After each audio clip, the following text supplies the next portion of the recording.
Bon, après des mois plutôt chargés, mai 2025 arrive et ça sent le gros tournant, non? Surtout avec Saturne qui change de signe. Ah oui, clairement, c'est un mois charnière, on peut dire. On laisse derrière nous certaines choses, les rétrogradations passées, tout ça, Hmm. pour accueillir une énergie plus structurée, mais attention, plus exigeante aussi. Et le point culminant, c'est ce fameux passage de Saturne en Bélier le 24 mai. Exactement, il quitte les poissons et hop, en bélier pour quasiment 3 ans. C'est un nouveau cycle qui démarre. D'accord. Mais avant ça, le mois commence déjà fort, j'ai l'impression. Pluton qui stationne le 4 mai, ça veut dire quoi? Ça ralentit? C'est ça. Il freine, s'arrête dans sa course vue de la Terre avant de repartir en arrière. Et ça a tendance à remuer ce qui était latent. Comme les tensions de l'opposition Mars-Pluton dont on avait parlé? Précisément. Ça remet cette énergie sur le devant de la scène, des histoires de pouvoir, de contrôle, des transformations qui s'imposent. Ça peut ressortir de façon assez pressante. Ok, donc début mai, on reste vigilant sur ces thèmes-là. Oui, c'est une invitation à regarder bien en face ce qui doit bouger, quoi. Et ça ne se calme pas vraiment au milieu du mois, si j'ai bien suivi. Vers le 17-18, on a Soleil conjoint Uranus et Mercure carré Mars. Oula, Ah non, là c'est potentiellement téléextrique.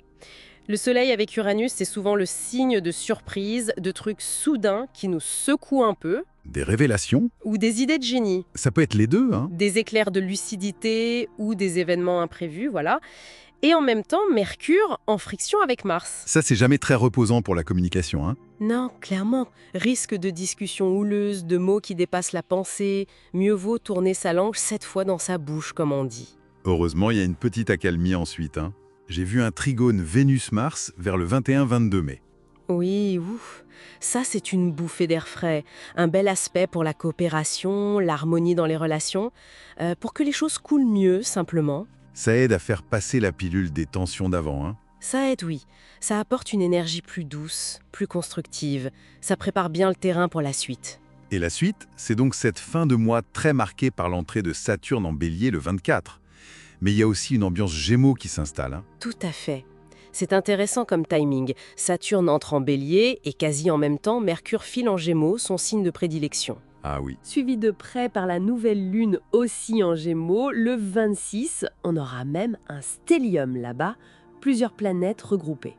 Ce qui veut dire, ok choui, plus de légèreté. Oui, plus de communication, de curiosité, d'envie d'échanger, d'apprendre, beaucoup d'adaptabilité dans l'air. Ça change des énergies plus lourdes du début de mois. Revenons un instant sur les points chauds. Avant Saturne en Bélier, il y a la pleine lune en Scorpion le 12 mai. Qu'est-ce qu'elle a de spécial, celle-là? Les pleines lunes Scorpion, c'est toujours intense. Ça plonge dans les émotions, le cachet.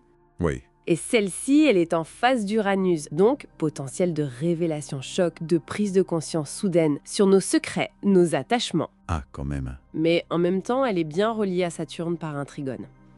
Ça amène un besoin de structure, de réalisme face à ses émotions. Un mélange assez complexe, intense mais mature en quelque sorte. D'accord. Et donc, le grand moment. Saturne en Bélier le 24, tu disais que c'est plus qu'un transit, c'est le début d'un chapitre. Ah oui, pour moi c'est vraiment le changement majeur de l'année qui va colorer les 3 prochaines années. On sort de Saturne en Poisson, où la structure était plus floue, émotionnelle, parfois sacrificielle. Mhm. Là, en Bélier, signe de feu, d'action, d'affirmation. L'appel est beaucoup plus direct. Définis-toi par ce que tu fais.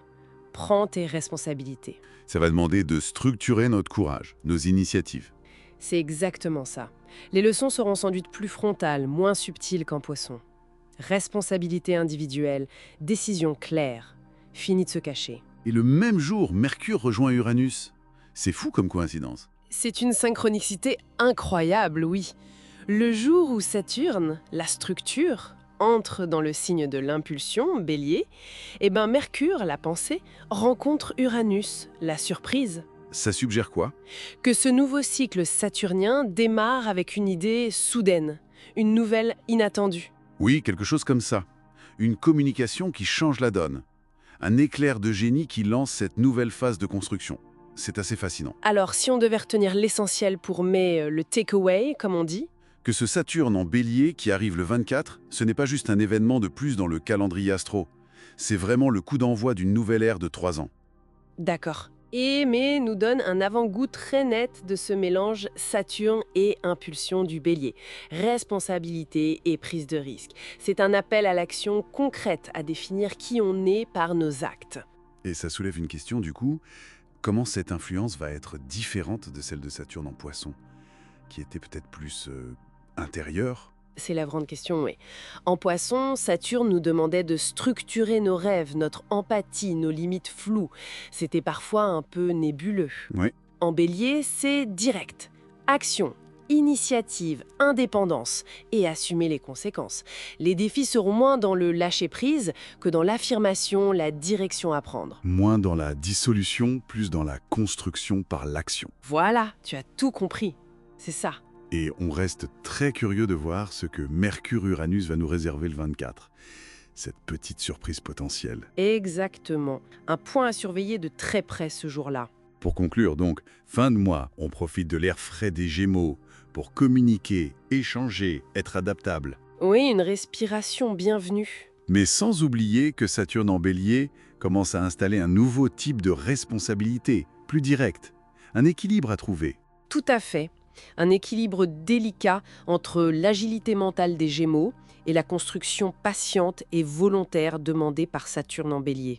Et ça nous laisse avec une dernière pensée, peut-être pour les mois à venir. Oui, avec Saturne qui entre dans le signe de l'impulsivité, comment on va faire la différence entre le coup de tête audacieux qui tranche un vrai problème, Le fameux nœud gordien. oui, et le coup de tête imprudent qui coupe quelque chose d'essentiel dans nos vies, nos projets. Savoir discerner ça, ça pourrait bien être la clé pour les années qui viennent.